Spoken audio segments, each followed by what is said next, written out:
Pet Milk Program with Fibber, McGee, and Molly.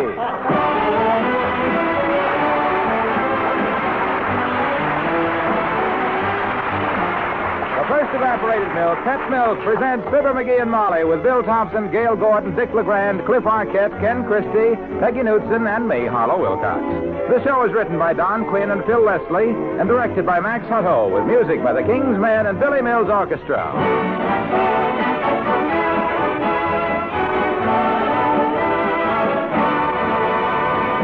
In recent months, Pet Milk Company has celebrated 5 special birthdays. Yes, in the past 5 months, 5 sets of Pet Milk quadruplets have had birthdays. And now comes another special Pet Milk birthday. Tomorrow, the Fultz quadruplets, those 4 identical little Negro girls of Reidsville, North Carolina, will be 5 years old. And during that time, they have developed from tiny babies of 3 pounds each to sturdy, vigorous youngsters of over 45 pounds. Now, much of the credit for this exceptional development goes to the wise doctor who, shortly after the babies were born, approved Pet Milk for their feeding. And they've had no other kind of milk since then. In Pet Milk, these babies have had uniformly rich, whole milk. Milk that is as surely safe in its sealed container as if there were no germ of disease in the world. Milk that is always easy to digest and is fortified with pure crystalline vitamin D. No wonder that the Fultz quadruplets have developed into sturdy, vigorous, happy children.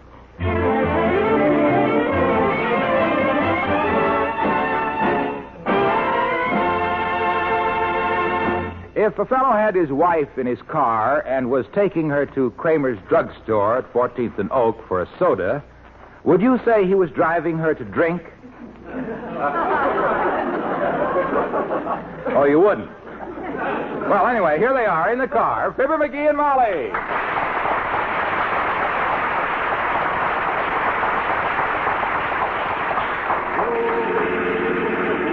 Don't drive so fast, Raspberry. I don't want a McGee soda that badly. I mean, don't drive so fast, McGee. I don't want a raspberry soda. I ain't driving fast.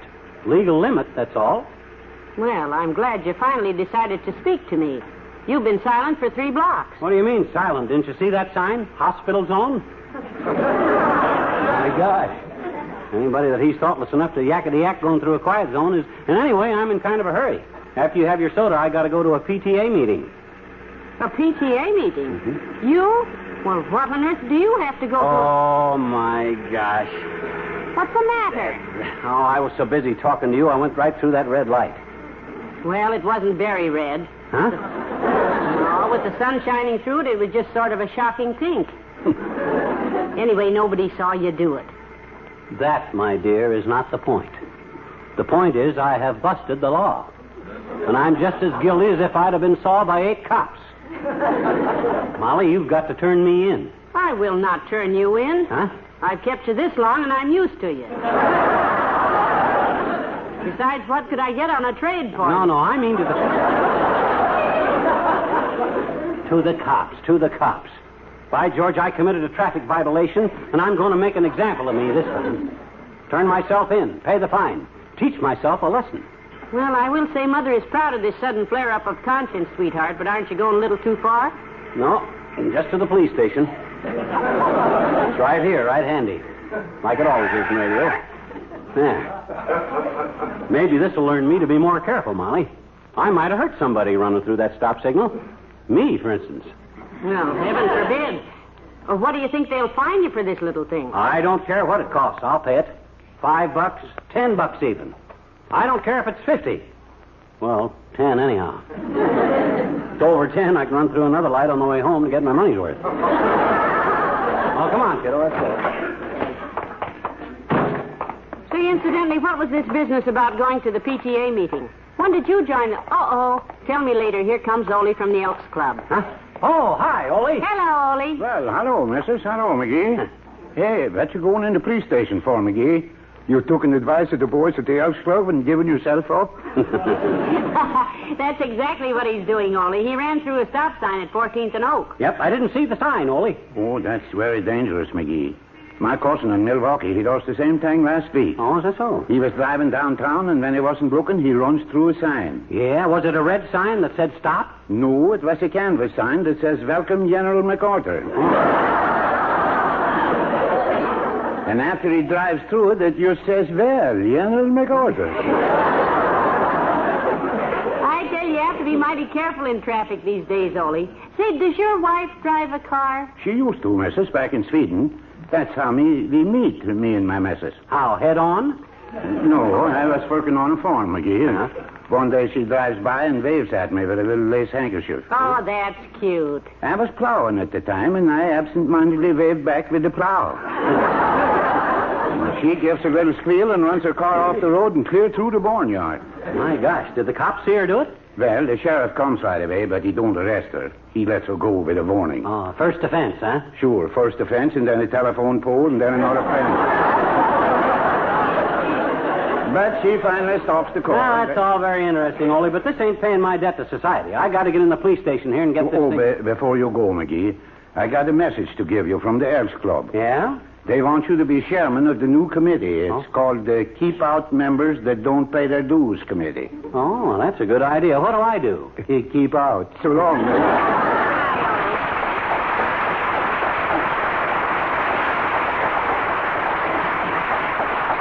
Well, come on, Molly. I want to pay my fine here and clear my conscience so I can...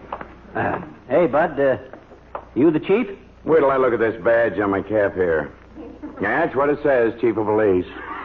What can I do for you, mister? Well, he has a confession to make, Chief. He's been a bad boy. Smoking behind the barn again, Sonny? Nope, I run through a stoplight at 14th and Oak, Chief, on account of I didn't see it. But I realized right away... All right, just take your ticket to the traffic violation window on the second floor. I ain't got a ticket. Nobody's seen me do it. What? What are you doing here? Well, this may surprise you, Chief. It did me, but he's just honest, that's all. Yep. I busted the law. Inadvertently, of course, and I'm ready to make a full confession. How much I owe you? Holy smoke, let me get this straight. Huh? You run a red light, nobody saw you, you come in here to rat on yourself. Yep. Hey, Eddie, did you hear that? I can't believe it, Chief. Congratulations, mister. McGee's the name, Fibber McGee. I'd like to shake your hand, McGee. Oh, go ahead. Shucks, it was nothing that any red-blooded American boy wouldn't have done. It's something no red-blooded American boy has done in all my 30 years as a cop. Thanks for brightening my day, McGee.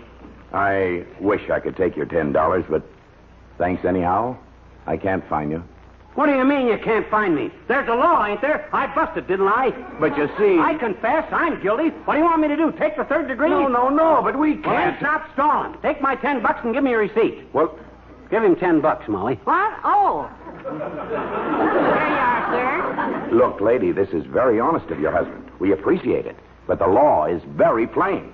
We can't arrest a man unless somebody sees the crime committed.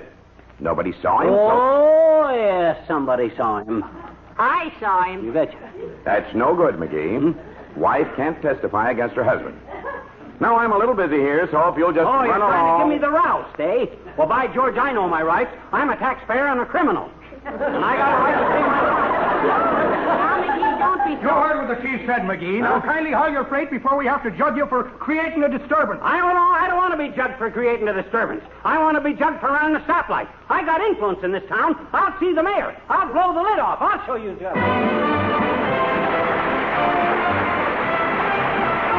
Here's a new composition by Billy Mills and Toby Sarinsky, The Doodlin'.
Say, sis, when can we see the mayor?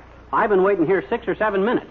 And by George... What was the name, sir? Latrivia. My goodness, you ought to know the name of the mayor. I didn't mean the mayor's name, madam. I mean this gentleman here. What gentleman? Oh, me. I'm Fibber McGee, sis, and I want to see the mayor. I want to correct the horrible case of misjustice. Just a moment, sir. I'll see if he can give you a minute. Good. Yes, Miss Doberman? A gentleman to see you, Mr. Mayor. He says it's urgent. Who is it? Mr. McGraw. Tell Mr. McGraw to come right in. Tell him it ain't McGraw. It's McGee. The name is McGee, Mr. Mayor. Oh, well, tell Mr. McGee I'm out. In that case, I'll be McGraw. Come on, Molly. Just a minute, sir. You can't go in there. Hi, Latrivia. Remember us, Mr. Mayor? Mr. and Mrs. Fibber McGraw? Oh, yes. I didn't realize who it was. If I'd known you were with him, well, sit down. Thanks, Latrivia. Now, here's the situation. I was driving... Excuse me. Yes? Oh, yes, you have my speech ready for the dedication. Yes. Well, I have one correction.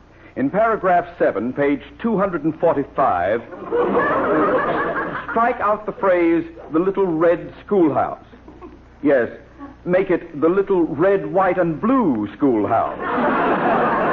These are sensitive days. Thank you, Mr. Sherwood. Now then, folks, you were... Heavenly days. Does your speech run 245 pages? Yes, but it's on thick paper. Now then, what was it, McGee? Latrivia, I want to correct the horrible instance of misjustice. I've just ran up against a flagrant case of non-prosecution. Flagrant, dearie, not fragrant. I mean fragrant. It smells. Latrivia, your police force is riddled with corruption. They won't persecute a guilty man. They won't fine a guy $10 that he comes involuntary and confesses to a legal violation. And do you realize that your chief... Wait a minute. Let me get this straight. Mm-hmm. You tell me, Molly. Well, it's very simple, Mr. Mayor. A, he ran through a red light. Yeah, you tell him.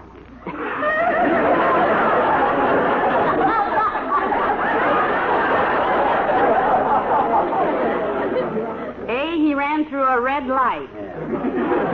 B, he tried to arrest himself and pay the fine. Fine. C, they wouldn't take it. And from D through X, Y, Z, he's pretty upset about it. Yeah. Now, I want to know what's the use of being honest if nobody's going to take advantage of you.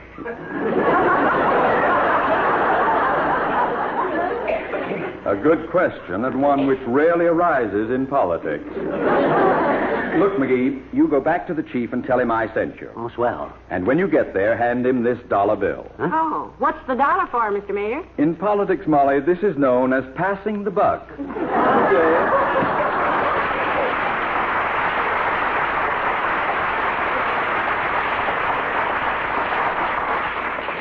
Well, now what? Now I'm determined to get that chief of police his job. I'm going to take steps to have that guy impaired. Wrong dish of fruit, dear. You mean impeached. I do? Sure. He's already impaired. Any public official who won't take $10 from an honest citizen is really handicapped. And by the way, I want to know about this PTA business. Just what... Now, never mind that now, Tootsie. The point is, what's the use of enforcing the law when a guy like Wilcox... Who? Me. What are you so excited about, pal? Junior? Junior? Do you realize that our city administration is riddled with honesty? Is that bad?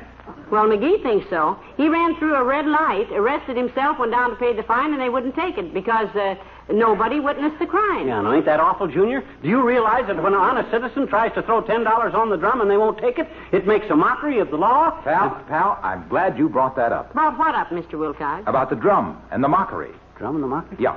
Do you realize that the pet milk recipe of the week is mock drumsticks? Uh-huh. And I was just on my way to the mayor's office to suggest that this be made National Mock Drumstick Week. Mock drumsticks. Yeah, week. Whole Look, week of it. Junior, look. If you think I'm going to go out and shoot mockingbirds just to get a couple of drumsticks... But anyway, they wouldn't have enough meat on them. No, dearie, no, not mockingbird. Well, what then? There ain't any such bird as a mock. Look, pal, you can get the recipe. Grocers all over the nation have it. And mock drumsticks is just one of the delicious and nutritious dishes Oh, that's cute. Delicious and nutritious dishes. that you can serve, because Pet Milk shows you how you can cut your food budget and still serve tasty meat dishes that don't skimp on quality or nutrition. Because Pet Milk is fine for making all Here I sorts try to pay my fine, and It's fine.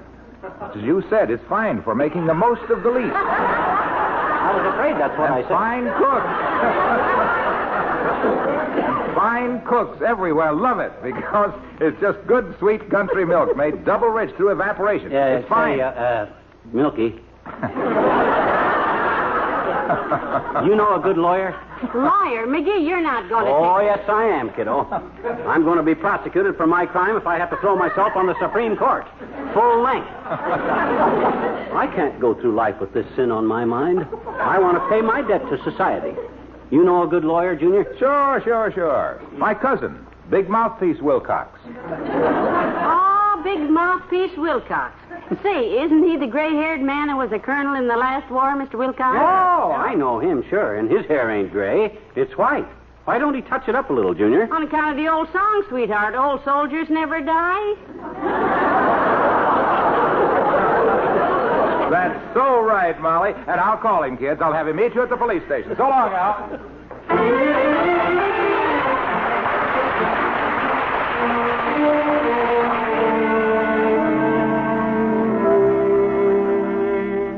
Old soldiers never... Oh, hi, Bud. Are you Big Mouthpiece Wilcox? That he was to meet us here in the police station where we are now? No, sir. I am ipso J facto, sir. The criminal lawyer. Oh, well, I must say you look the part. Thank you, madam. Not at all, or hardly at all. Mr. Wilcox sent me to handle your case, sir, because he was tied up in his office. Business? No, burglars.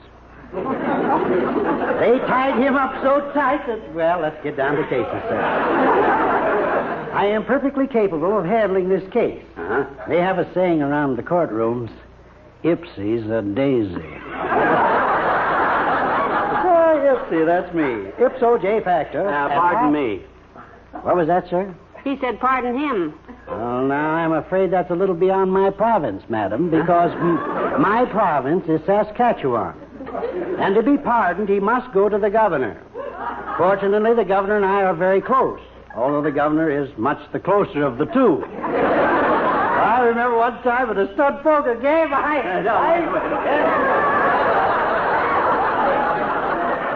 Now, wait a minute. Hold it. My gosh, I never seen such a gabby lawyer. Aren't I, though? You should hear me before a jury of 11 good men and true. You mean 12 good men and true. No, I always manage to get to at least one of them. Anyway, when I address a jury, I have them spellbound. This is proved by the fact that they're always bound to be sent my clients away for quite a spell.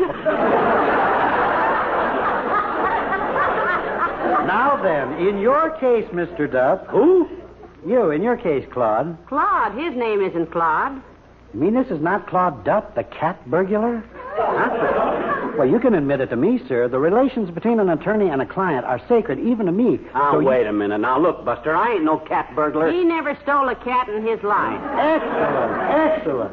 This is the attitude I like in a client. Deny everything. Now, look, Chief. Yeah, what do you want? As Mr. Duff's attorney, I demand... My name ain't Duff. Tell him, Chief. It's McGee. I stand corrected. Chief McGee, I demand... My name is not McGee. My name is Flattery. And flattery will get us no place, will you, Flattery? Not if I can possibly... Now, Lord. I demand my client's immediate release. He is innocent. I am not. You are, too. He is not. I am so. Please, quiet, Mr. Duff. I won't be quiet. Oh, yes, you will. You'll all be quiet. I've had all this $10 fine business I'm not going to take. Get out of here. Yeah, but Chief, Marmo, McCrae, Canfield, get this Airedale out of here. Throw him out. Throw him out. Throw him out. Throw him out. Throw him out. We don't want him in here. Throw him out. And close the door. Throw him out. We don't want him in here. And don't let him in anymore. The king's men and throw him out. A stranger once sat in a tavern, true, and talked to the wife he adored. He said she's a dear as he cried in his beer. Then everyone stood up and roared. Throw him out! We don't want him in here. Throw him out and close the door. Shut the door. Throw him out. Throw him out. We don't want him in here and don't let him in anymore. He said, I've been mean to my darling, although she's a wonderful dream. He talked half the night of his sorrowful plight till everyone started to scream. Throw him out! We don't want him in here. Toss him out and close the door. Throw him out! Get that bum out of here and don't let him in anymore. They took him away to the jailhouse. They locked him away in a cell. He kept right on groaning and weeping and moaning till everyone started to yell. Throw him out! We don't want him in here. Throw him out and close the door. Throw him out! We don't want him in here. And don't bring him back anymore.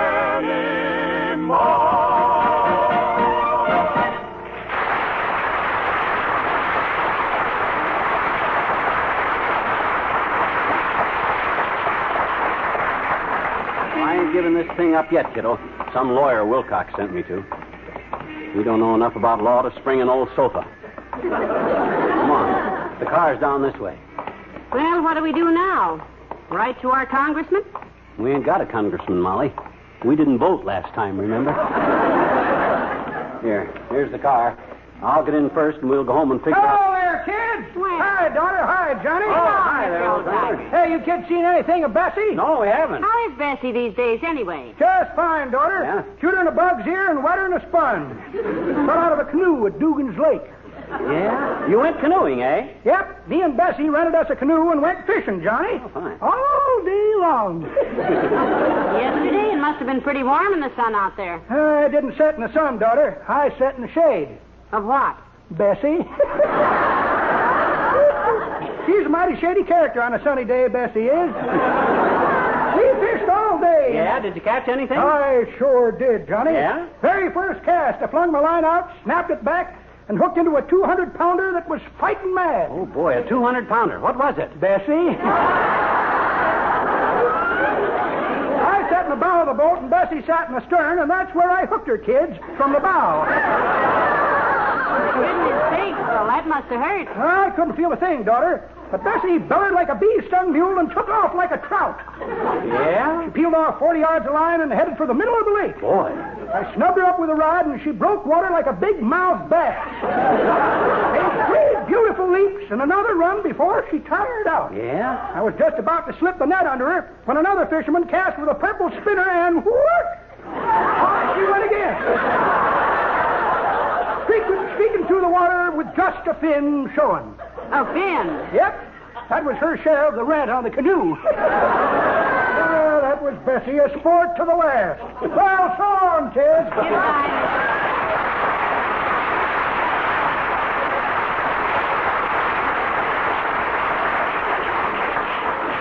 Well, I know one thing, Molly. From now on, I'm going to watch that police department like a hawk. If I can get anything on them guys... Careful, dearie, careful. Here comes a squad car right now. Yeah, look at them, the dirty crooks. Probably looking for some innocent citizen that hasn't done nothing. So they can arrest him while a confessed lawbreaker like me... Hey, them guys are running through that stop sign. Say, they did at that, McGee, but I suppose the police... Hey, police! Hey, you guys in the police car! Stop! Police! Hey, stop! Oh, what are you going to do? I'm going to arrest them for going through a stoplight. You can't arrest anybody. I beg your pardon.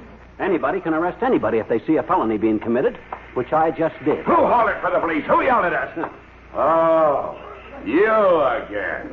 Yes, me again. You went through a red light without stopping, Chief. Let me see your driver's license. Make it snappy. Well, look, McGee, I'm sorry, but I was late to my PTA meeting. What? Hey, wait a minute, Chief. You belong to the PTA? You going to the meeting at the pet shop? Yeah. Oh. You too? Yeah. Well, come on. Get in the squad car and we'll turn on the siren. Now, just a minute here.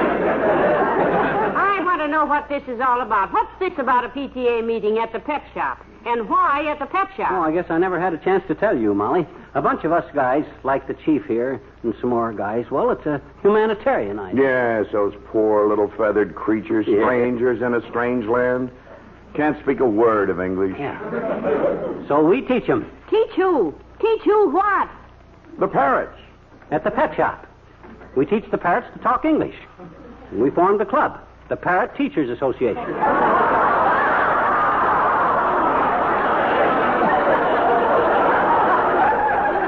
Bring your wife, McGee. We'll make her a member. I have another humanitarian idea. What's that? Include me out. I'm going to Kramer's drugstore and get my soda.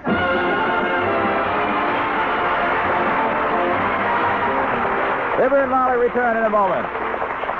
Say, are you looking for ways to cut down on your food bill and still give your family the satisfying, nourishing meat dishes that mean so much?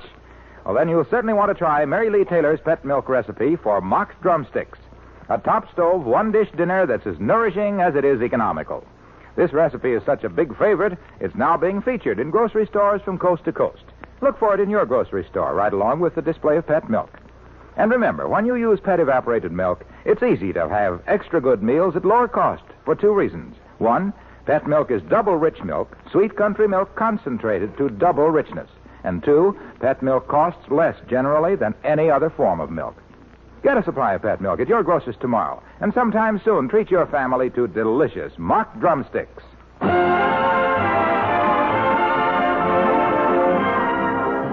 how was the parrot teachers meeting, dearie? Constructive? Yeah, a lot of fun. Oh, them little pollies sure learn quick. I was teaching one of them to talk, and all of a sudden he cocks his eye at me and he says, "Hey, Bob, where's your feathers?" I sure had to think fast on that one. What did you say? I says, "I'm molten." And he says, "I'm glad to know you, Molten. I'm Smith." That's great fun. Hey, I'm hungry. What can I get you? Oh, just a cracker. Good night. Good night, all.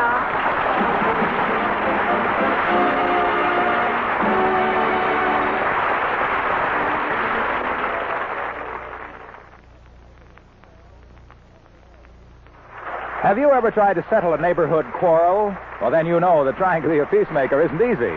And that's what young wife Sally Carter discovers in the amusing story of the week on Pet Milk's Mary Lee Taylor program next Saturday morning. You'll also hear the Pet Milk recipe of the week for chocolate crisps. Delicious cookies that are quick and easy to make with everyday ingredients. For a full half hour of entertainment and helpful service, turn your dial to NBC next Saturday morning for Pet Milk's Mary Lee Taylor.